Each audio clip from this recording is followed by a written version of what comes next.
we get going, I just kind of wanted to remind everybody that there is a media order that has been issued on this case. And for some of the media and the individuals who've been here for the last couple of weeks, I'm sure familiar with it, but I know there's a constant people coming in and out. So I just want to remind everyone that there is a specific media order that's been issued on this case, and everybody is presumed to have reviewed it and agreed to it. So if there are any violations or problems with that, we'll have to deal with it. But I just kind of wanted to remind everybody, especially people who may have just come into the courtroom recently. So if you have any questions about what that order is, you can speak to any of the court officers. They have a copy of it. We get a copy of it to everybody who needs to see it and review it. All right, and with that, what we'll do is we're going to go, the defendant, had filed a motion for addition to the witness list, add to the witness list regarding a Ms. Thorndike. So what I'm going to do first, I'll hear from the defendant, then I'll hear from the Commonwealth. Mr. Reddington. Thank you.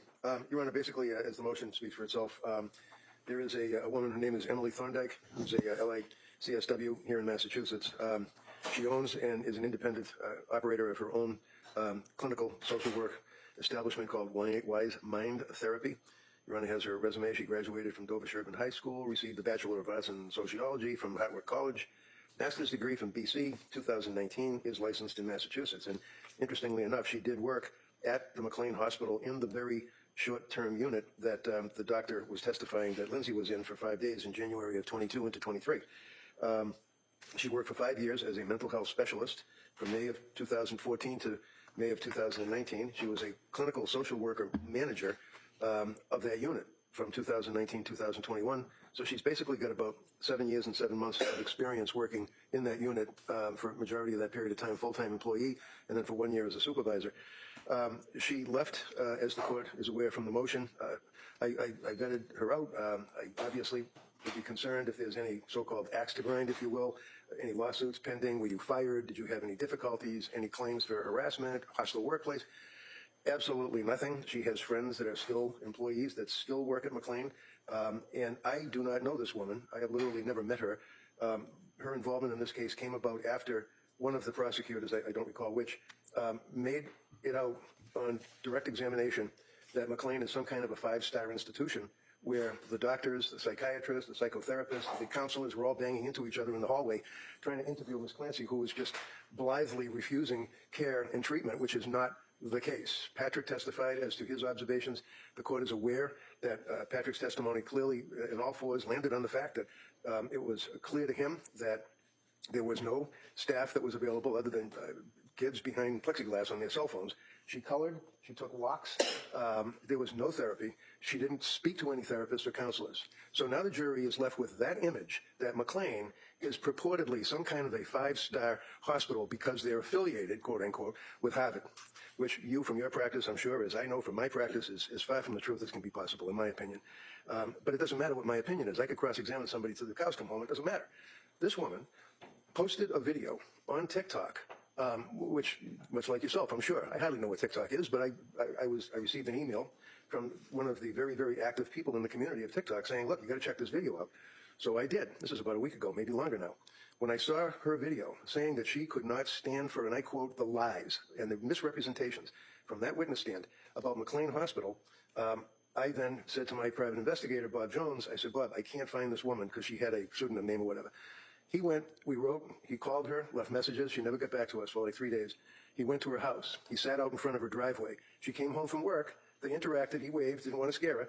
And she said, I thought, and oh, by the way, I believe that my wife had written her a letter as well because she's a nurse and was trying to reach out to her to have her get in touch with me, to no response. She then tells Bob, I thought you guys were all AI. I didn't know that you were real. I thought it was spam.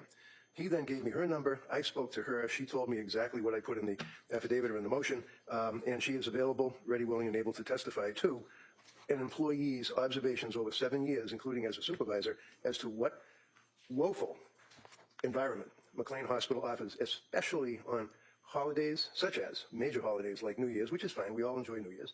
But nevertheless, New Year's, the day after, that weekend, Monday, nobody was there. And I think it's important to rebut the inference that was created through the examination by the DA. Mr. Brady, let me ask you this, and I'm going to ask the Commonwealth kind of the same thing. What's the relevance? What's the argument for the relevance of what McLean's was, at least because she wasn't there for about a year, if I looked at the motion. Is that correct? No, that's all right. Yeah, that's true. She left. She has her own business now, and she left, but it was just a year. Yeah. There's no change in the circumstances from Lindsay going into that hospital on New Year's of 2022 to 23, and this woman's work experience where she left a year before. And I agree with you. This would have been a non-issue were it not for the flavor of the government's repeated argument that she was a person who was spurning health care, didn't want health care, had the opportunity, and she walked away from the opportunity, which, as I say, is as far from the truth as possible. So I think it is now, because of their questioning, squarely before the jury, to leave that impression. And the woman that was the doctor from McLean was just a pleasure. She was just a lovely, lovely woman and testified as best she could on the case. But they're left with the impression that McLean is this wonderful place that she just did not have any interest in utilizing what was available to her. That was not available to her. And she's testifying to custom, practice, and her observations over 7.5 years. Is there another alternative to get there? Someone who actually works there or worked there during this time period? It's the time period that A year? One of the things that, well, yeah, but things can change in a year. You know? I don't think so at McLean. I don't know so. I guess that's the question. I don't know so. That would be that's one of the things I may have to wrestle with. But that's kind of what I was asking, whether or not there is. Or I understand the argument, okay. and I understand the argument regarding relevance. But if we're talking about staffing or the availability of programs and how that work, this witness is a gap there. I guess that's all. I'm wondering if there's another way to get there. So, you know, the realities of trial practice, if you're the government, you send summonses, you have people come to your office, you're interviewing witnesses. If you're the defense, they run for the hills. For example, one motion I'm bringing with you is merely looking for pediatric records that I have had to have Bob Jones go and try to get them, HIPAA forms, everything, and they're avoiding us horribly. And I'm going to have a contempt hearing request very shortly. But the point I'm getting at is, if they want to reach out to McLean, I'm sure that McLean administration would bend over backwards to give them every record that they would need as to how many employees they had, what their work records were, their doctors, their counselors, all available. I know I can't get it. So I'm suggesting to Your Honor that this is an opportunity for a person who worked there for all those years who does not have any dog in the fight to testify to what her observations were clearly within her time frame. She left a year before Lindsay went in there on New Year's. So I certainly agree with that. Cross-examination, they could get records if they wish, but I think it is relevant. I think it's material, and I think it has to be used to rebut the inference that was raised. All right, thank you. Thank you, Judge. Yeah, Commonwealth. Your Honor, the Commonwealth would object to the witness, the late disclosed witness, in addition to the obvious Rule 14 issues, the fact that we didn't have notice of this individual, there's been no discovery other than what's contained in the affidavit, and what we could identify from this woman's TikTok video. There's no report from the investigator who, admittedly, by counsel, has spoken to this witness, this individual. Aside from that, we have a number of other issues with this witness. One is this isn't somebody that's proposed to be an expert, so they're not relieved, they wouldn't be relieved of the sequestration order, but this woman's TikTok, admittedly, she's been following the trial. She goes on for several minutes in a very long TikTok video where she identifies what she thinks are lies based on her observations of Patrick Clancy's testimony. We have no idea what her thoughts are or what her comments are on the rest of the trial that we assume she's watched based on her comments in this particular video. That she outlines in this video her experiences at McLean and her observations and how they are different from what was portrayed in that particular witness's testimony. But in the course of this trial, we not only have that particular witness's testimony, we have records from McLean, and the records speak for themselves about what she was offered, what she did, what she declined, what the contact was with each and every person who wrote a note in that record. But this witness admittedly wasn't there, had no contact, has no knowledge of the case in of itself. And in this case, Your Honor, we deal with facts. We're presenting facts to the jury. We're not presenting somebody's opinion about what kind of care the defendant got during her stay at McLean. That's not what this trial is about. That's not what it should be about. And if it wants to play out in the court of public opinion, that's fine, but not inside the walls of these courtrooms. So this person who said that she cares about Lindsay in this video, whether other people do or don't, this person who said that the prosecution of this case is an abomination, this person who said that the health profession needs to be held responsible for their care of the defendant, that's not a witness. That presents facts to this jury. And I would also agree that there is a problem with what relevant testimony that she could give. There is no indication that what her experiences were in those 7 years up until December of 2021 are exactly the same as they would have been when the defendant was at that short-term unit at McLean. And the defense had the opportunity to ask that of Dr. Goodhart, and he didn't. So there is... Wait a minute. I think she said, I don't know what the staffing was.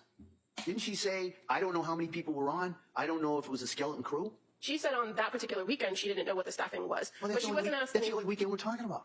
Right, but now he wants to make this an issue about the practices and the common practice of the hospital, but that was not a question that was asked of her, nor would Your Honor necessarily have permitted it, where he was trying to tailor the testimony to the exchanges with the defendant. So to then have the witness available to answer those questions that was at the facility during that time period, and then not take that opportunity and offer this subsequent witness and call it a rebuttal witness, it's not a fair line of examination. It's not a fair line of rebuttal where she wasn't there during the time period. So we would object for all of those reasons. I mean, just so everybody knows where I'm going. I can't imagine that that witness would be allowed to give her, in a sense, review of McLean's. If it's 5-star and she may say it's 2-star, this is not TripAdvisor. I wouldn't allow that. And no one. But the question seems to be, for me, a closer call about what the standard staffing and programs may be available on a holiday weekend. Because the Commonwealth's witness said, I don't know that. And that seems to be something that maybe the parties could come to an agreement about establishing. Either, there's got to be somebody who's still working there that says the weekend, 2 weeks, the weekend after this wasn't a holiday, we have X amount of people there. We have X amount of programs that are available. On the holiday weekend, we do or we don't. To me, that's where the battle on this motion is. I do understand the Commonwealth's objections regarding allowing people who watch the trial to then say, I disagree with it, and I want to testify about what I disagree with. That's troubling, but I'm talking about the facts on this thing. And that's if it was anything other than those kind of facts, and this witness had not worked there, I'm not sure we'd even be having this hearing. And I would suggest that counsel indicated that in trial practice that people are reluctant to give information to the defense. But there are avenues, procedural avenues that he could pursue to get that information involving the court or involving subpoenas, in which there's been no indication that he's actually tried to do. And again, I would suggest to the court that we have the McLean records from that time period in evidence, and they are the best evidence of the contact that people there, staff that were there that day, had, or those 4 days, had with the defendant on that day. So from the perspective of if there's missing information, there are avenues he could pursue if he wants to rebut it. I would suggest that this person's testimony is not relevant because they weren't there, and I would agree that the better option if defense wants to present this as a rebuttal would be from somebody that was there, but he doesn't have that. And so for those reasons, this motion should be denied. It is, and you don't have to commit to this at all, but it seems to me that it would be a very simple solution to get the staffing records or somebody at McLean's who can testify to this.